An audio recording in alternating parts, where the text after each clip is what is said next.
श्रीसङ्कटनाशनं गणेशस्तोत्र प्रणम्य शिरसा देवं गौरीपुत्रं विनायकं भक्तावासस्मरे नित्यम् आयुकामार्थसिद्धये। प्रथमं वक्रतुण्डं च एकदन्तं द्वितीयकं तृतीयं कृष्णपिङ्गाक्षं गजवक्त्रं चतुर्थकं लम्बोदरं पञ्चमं च षष्ठं विकटमेव च सप्तमं विघ्नराजेन्द्रं धूम्रवर्णं तथाष्टमं नवमं भालचन्द्रमं च दशमं तु विनायकम् एकादशं गणपतिं द्वादशं तु गजाननं द्वादशैतानि नामानि त्रिसन्ध्यं यः पठेन्नरः न च विघ्नभयं तस्य सर्वसिद्धिकरं प्रभो। विद्यार्थी लभते विद्या धनार्थी लभते धनं पुत्रार्थी लभते पुत्रान् मोक्षार्थी लभते गतिं जपेत् गणपतिस्तोत्रं षड्भिर्मासे फलं लभेत् संवत्सरेण सिद्धिं च लभते नात्र संशयाः। अष्टभ्यो ब्राह्मणेभ्यश्च लिखित्वा यः समर्पयेत् तस्य विद्या भवेत् सर्वा गणेशस्य प्रसादतः। प्रणम्य शिरसा देवं गौरीपुत्रं विनायकं भक्तावासस्मरे नित्यम् आयुकामार्थसिद्धये। प्रथमं वक्रतुण्डं च एकदन्तं द्वितीयकं तृतीयं कृष्णपिङ्गाक्षं गजवक्त्रं चतुर्थकं लम्बोदरं पञ्चमं च षष्ठं विकटमेव च सप्तमं विघ्नराजेन्द्रं धूम्रवर्णं तथाष्टमं नवमं भालचन्द्रमं च दशमं तु विनायकम् एकादशं गणपतिं द्वादशं तु गजाननं द्वादशैतानि नामानि त्रिसन्ध्यं यः पठेन्नरः न च विघ्नभयं तस्य सर्वसिद्धिकरं प्रभो। विद्यार्थी लभते विद्या धनार्थी लभते धनं पुत्रार्थी लभते पुत्रान् मोक्षार्थी लभते गतिं जपेत् गणपतिस्तोत्रं षड्भिर्मासे फलं लभेत् संवत्सरेण सिद्धिं च लभते नात्र संशयाः। अष्टभ्यो ब्राह्मणेभ्यश्च लिखित्वा यः समर्पयेत् तस्य विद्या भवेत् सर्वा गणेशस्य प्रसादतः। प्रणम्य शिरसा देवं गौरीपुत्रं विनायकं भक्तावासस्मरे नित्यम् आयुकामार्थसिद्धये। प्रथमं वक्रतुण्डं च एकदन्तं द्वितीयकं तृतीयं कृष्णपिङ्गाक्षं गजवक्त्रं चतुर्थकं लम्बोदरं पञ्चमं च षष्ठं विकटमेव च सप्तमं विघ्नराजेन्द्रं धूम्रवर्णं तथाष्टमं नवमं भालचन्द्रमं च दशमं तु विनायकम् एकादशं गणपतिं द्वादशं तु गजाननं द्वादशैतानि नामानि त्रिसन्ध्यं यः पठेन्नरः न च विघ्नभयं तस्य सर्वसिद्धिकरं प्रभो। विद्यार्थी लभते विद्या धनार्थी लभते धनं पुत्रार्थी लभते पुत्रान् मोक्षार्थी लभते गतिं जपेत् गणपतिस्तोत्रं षड्भिर्मासे फलं लभेत् संवत्सरेण सिद्धिं च लभते नात्र संशयाः। अष्टभ्यो ब्राह्मणेभ्यश्च लिखित्वा यः समर्पयेत् तस्य विद्या भवेत् सर्वा गणेशस्य प्रसादतः। प्रणम्य शिरसा देवं गौरीपुत्रं विनायकं भक्तावासस्मरे नित्यम् आयुकामार्थसिद्धये। प्रथमं वक्रतुण्डं च एकदन्तं द्वितीयकं तृतीयं कृष्णपिङ्गाक्षं गजवक्त्रं चतुर्थकं लम्बोदरं पञ्चमं च षष्ठं विकटमेव च सप्तमं विघ्नराजेन्द्रं धूम्रवर्णं तथाष्टमं नवमं भालचन्द्रमं च दशमं तु विनायकम् एकादशं गणपतिं द्वादशं तु गजाननं द्वादशैतानि नामानि त्रिसन्ध्यं यः पठेन्नरः न च विघ्नभयं तस्य सर्वसिद्धिकरं प्रभो।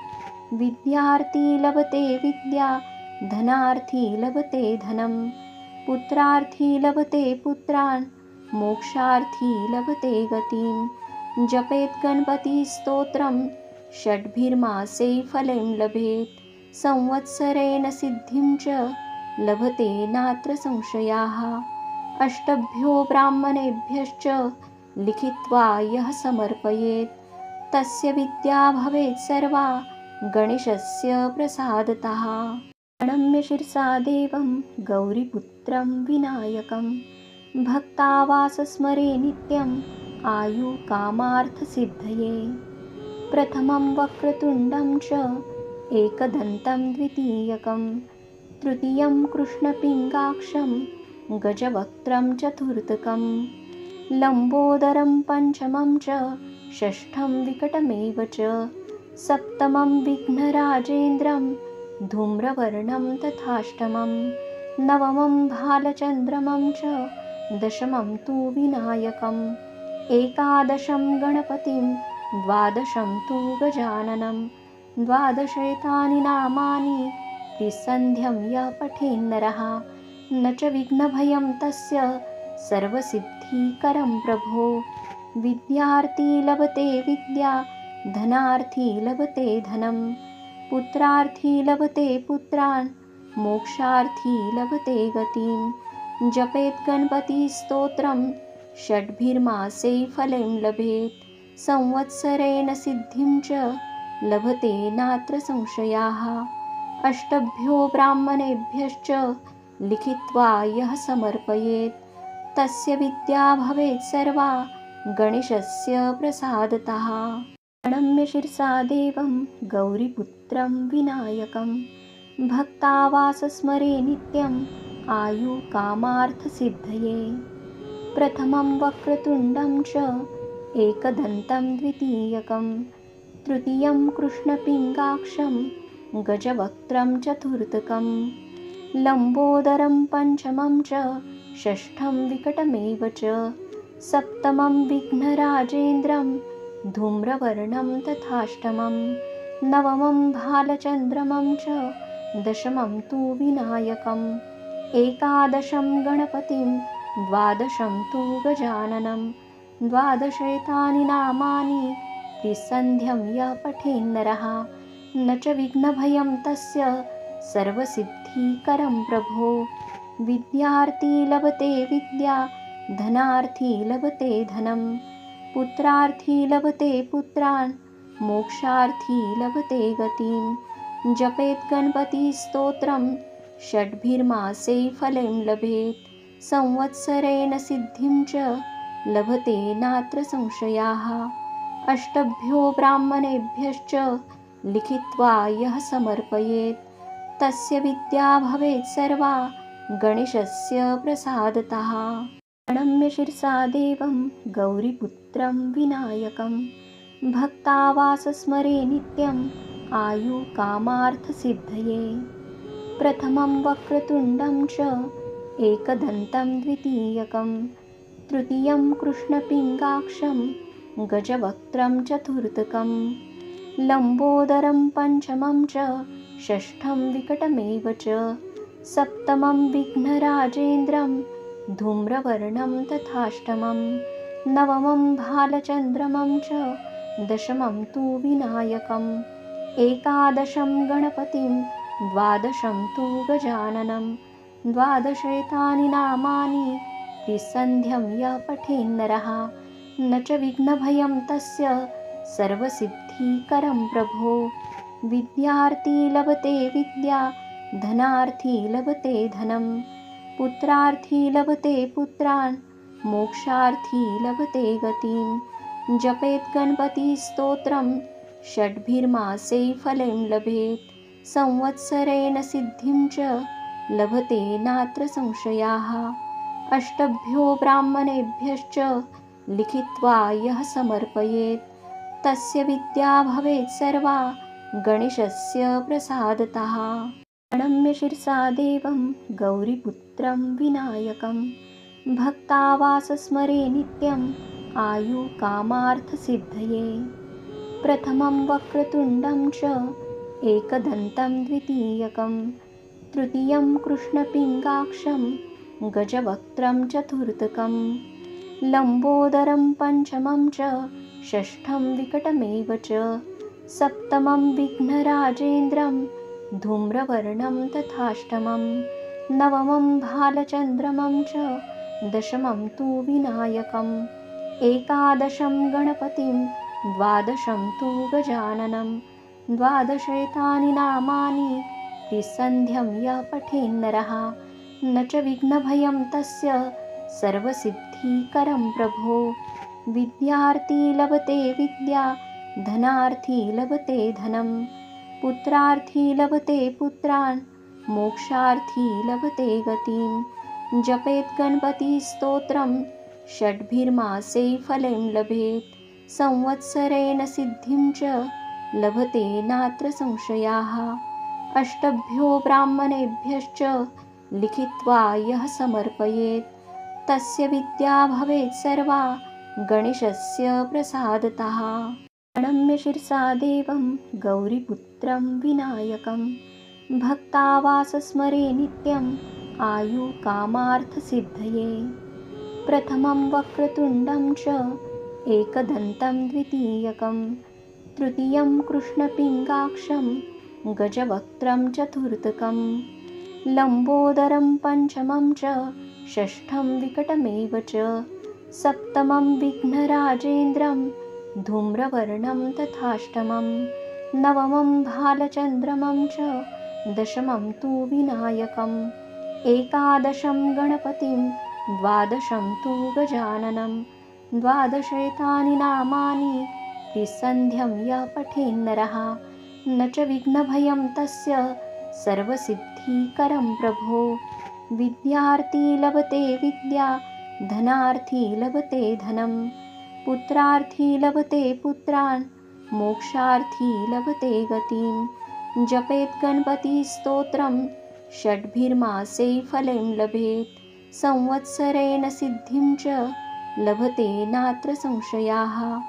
अष्टभ्यो ब्राह्मणेभ्यश्च लिखित्वा यः समर्पयेत् तस्य विद्या भवेत् सर्वा गणेशस्य प्रसादतः। प्रणम्य शिरसा देवं गौरीपुत्रं विनायकं भक्तावास स्मरे नित्यम् आयुकामार्थसिद्धये। प्रथमं वक्रतुण्डं च एकदन्तं द्वितीयकं तृतीयं कृष्णपिङ्गाक्षं गजवक्त्रं चतुर्थकं लम्बोदरं पञ्चमं च षष्ठं विकटमेव च सप्तमं विघ्नराजेन्द्रं धूम्रवर्णं तथाष्टमं नवमं भालचन्द्रमं च दशमं तु विनायकम् एकादशं गणपतिं द्वादशं तु गजाननं द्वादशैतानि नामानि त्रिसन्ध्यं यः पठेन्नरः न च विघ्नभयं तस्य सर्वसिद्धिकरं प्रभो। विद्यार्थी लभते विद्या धनार्थी लभते धनं पुत्रार्थी लभते पुत्रान् मोक्षार्थी लभते गतिं जपेत् गणपतिस्तोत्रं षड्भिर्मासे फलं लभेत् संवत्सरेण सिद्धिं च लभते नात्र संशयाः। अष्टभ्यो ब्राह्मणेभ्यश्च लिखित्वा यः समर्पयेत् तस्य विद्या भवेत् सर्वा गणेशस्य प्रसादतः। प्रणम्य शिरसा देवं गौरीपुत्रं विनायकं भक्तावास स्मरे नित्यम् आयुकामार्थसिद्धये। प्रथमं वक्रतुण्डं च एकदन्तं द्वितीयकं तृतीयं कृष्णपिङ्गाक्षं गजवक्त्रं चतुर्थकं लम्बोदरं पञ्चमं च षष्ठं विकटमेव च सप्तमं विघ्नराजेन्द्रं धूम्रवर्णं तथाष्टमं नवमं भालचन्द्रमं च दशमं तु विनायकम् एकादशं गणपतिं द्वादशं तु गजाननं द्वादशैतानि नामानि त्रिसन्ध्यं यः पठेन्नरः न च विघ्नभयं तस्य सर्वसिद्धिकरं प्रभो। विद्यार्थी लभते विद्या, धनार्थी लभते धनं, पुत्रार्थी लभते पुत्रान्, मोक्षार्थी लभते गतिं। जपेत् गणपतिस्तोत्रं षड्भिर्मासे फलं लभेत्, संवत्सरेण सिद्धिं च लभते नात्र संशयाः।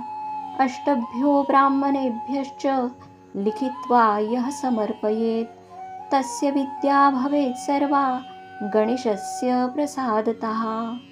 इति श्रीनारदपुराणे सङ्कटविनाशनं श्रीगणपतिस्तोत्रं सम्पूर्णम्।